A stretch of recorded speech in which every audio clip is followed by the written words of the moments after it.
Good morning. आज अपन class third में subject अपना हिंदी व्याकरण, पीरियड फर्स्ट है, चैप्टर नंबर थर्ड है जिसका नाम है वर्ण संयोग, जिसे इंग्लिश में कहते हैं जॉइनिंग ऑफ लेटर। ओके, तो सबसे पहले दिया हुआ है समझिए। समझिए में दिया हुआ है वर्ण संयोग हेतु स्वर के बदले हुए रूप को मात्रा कहते हैं। आपको डेफिनेशन को याद करना है। मतलब कि जब अपन शब्द बनाते हैं तो इसमें जो स्वर होता है वो व्यंजन में ऐड हो जाता है, तो उनके पीछे क्या बन जाता है, वो मात्रा बन जाता है। तो इस स्वर का जो बदला हुआ रूप होता है उसे अपन मात्रा कहते हैं। ध्यानपूर्वक पढ़िए और समझिए। जैसे कि अ, आ, ई और ई दिया हुआ है। ओके, तो ये सारे क्या है, स्वर है और इनका उच्चारण अपन स्वतंत्र रूप से कर सकते हैं।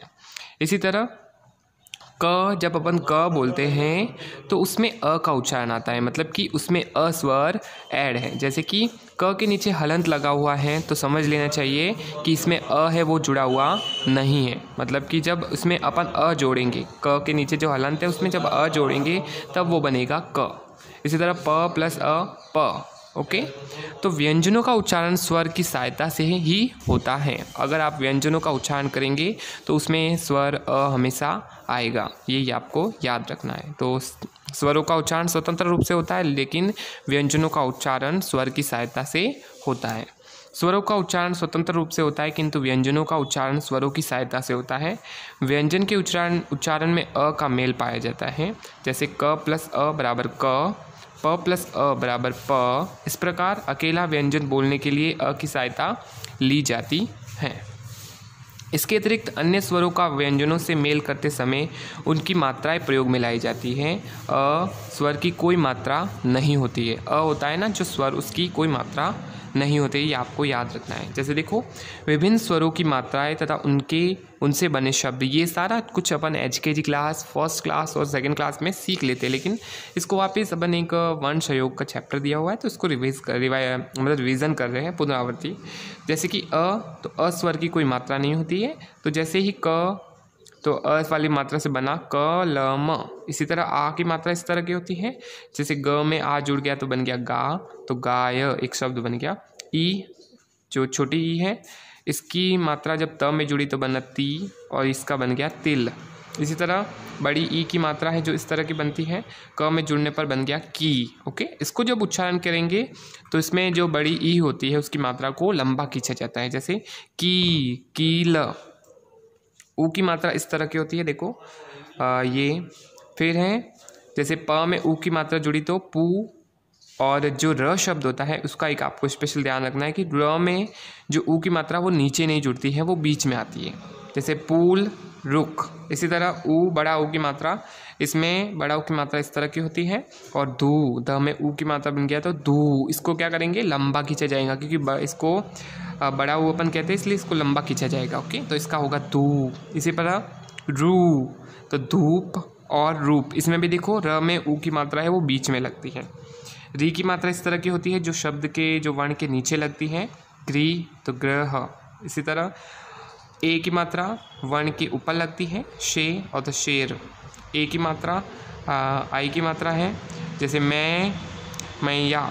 ओके, ओ की मात्रा इस तरह की होती है, तो ओ का जब क में मिलता है तो को, तो कोयल। औ की मात्रा है जो इस तरह की होती है, जैसे फ में जुड़ा तो फाओ, फौलाद। ओके, इस तरह से र के याद रखना है आपको, क्या रखना है, देखो र के साथ ऊ अथवा ऊ की मात्राएं मध्य में लगती हैं, जैसे रू और रू। ई की मात्रा व्यंजन से पहले तथा ई की बड़ी ई की मात्रा है वो व्यंजन के बाद लगती है, ये आपको याद रखना है। ओके, अब देखते हैं नेक्स्ट पेज नंबर 15 पे। व्यंजन से व्यंजन का मेल। जब एक व्यंजन को दूसरे व्यंजन से मिलाकर लिखा जाता है तो पहले व्यंजन के स्वर का लोप हो जाता है। ओके, तो सबसे पहले तो देखना है कि व्यंजन में कौन सा स्वर होता है, अ वाला स्वर होता है जो जुड़ा हुआ होता है।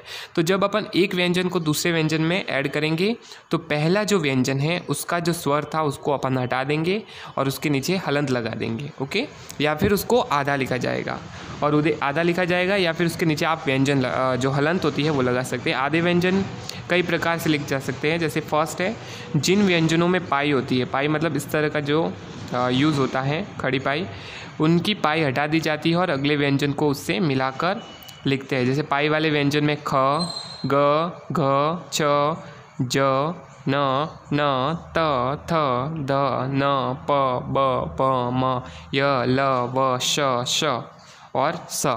ये सारे जो व्यंजन हैं वो पाई वाले व्यंजन हैं। ओके, जैसे छ प्लस छ। ओके, तो पहला जो व्यंजन है उसको जब दूसरे वाले व्यंजन में ऐड करेंगे तो इसका है वो हट जाएगा। जैसे इसके नीचे हलंत लगा हुआ है तो इसका इस स्वर का लोप हो जाएगा तो आधा बन जाएगा, तो च। जैसे इससे सब बना बच्चा। इसी तरह नीचे भी आगे भी दिया हुआ है। सेकंड है, जिन वर्णों में पाई नहीं होती है उन्हें पूरा लिखकर उनके नीचे हलंत लगाकर लिखा जाता है। उन्हें पूरा लिखकर अगले व्यंजन की शिरोरेखा हटाकर पहले लिखे वर्ण के नीचे लिख देते हैं। जैसे ट और द, इनमें क्या है, पाई नहीं है, तो इसमें क्या करेंगे, या तो अपन हलंत लगा सकते हैं। ओके, तो जैसे भट्टी, गद्दी, या फिर इसकी जो शिरोरेखा है उसको हटा के इसके नीचे लग सकते हैं। ओके, इसी तरह है क और फ का रूप दूसरे व्यंजनों के साथ मिलने से इस तरह का बन जाता है, जैसे हाफ हो जाता है। ओके, क और फ, तो क और चक्की, मक्खी, क्या, हफ्ता, मुफ्त, दफ्तर। ओके, तो यहाँ तक अपन पढ़ते हैं। नेक्स्ट पढ़ेंगे र का प्रयोग किस तरह से कर सकते हैं। तो इसके जो अपन ने पढ़ा है उससे रिलेटेड क्वेश्चन आंसर को देखते हैं। तो प्रश्न उत्तर देखते हैं। उपयुक्त शब्द चुनकर एक स्थान पर, ये तो अपन ने जहाँ तक पढ़ा है उसको लेते हैं अपन। तो 3, 4, 5 हमने पढ़ा है तो अपन उसको देखते हैं।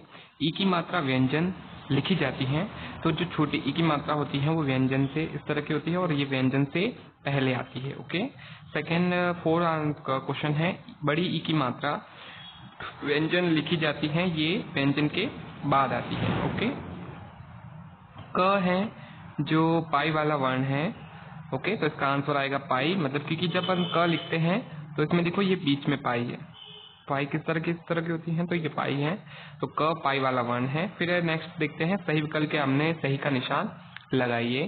तो इसमें सभी स्वरों का उच्चारण होता है व्यंजनों की सहायता से, स्वतंत्र रूप से, अयोगवाह की सहायता से।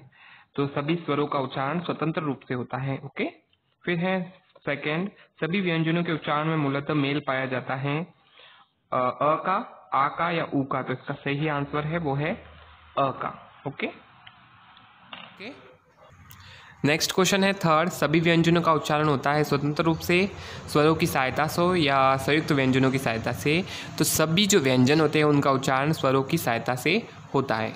अ स्वर की मात्रा होती है, कभी कभी होती है या कभी नहीं होती है। तो अ स्वर की मात्रा नहीं होती है, अपन ने अभी पढ़ा है। ओके, इसी तरह क्वेश्चन दिया हुआ है, निम्नलिखित शब्दों की वर्तनी शुद्ध कीजिए। तो ये अपन नेक्स्ट पीरियड में करेंगे। ओके, आज अपना जो अपन ने पढ़ा है उसका आप होमवर्क नोट कर ले।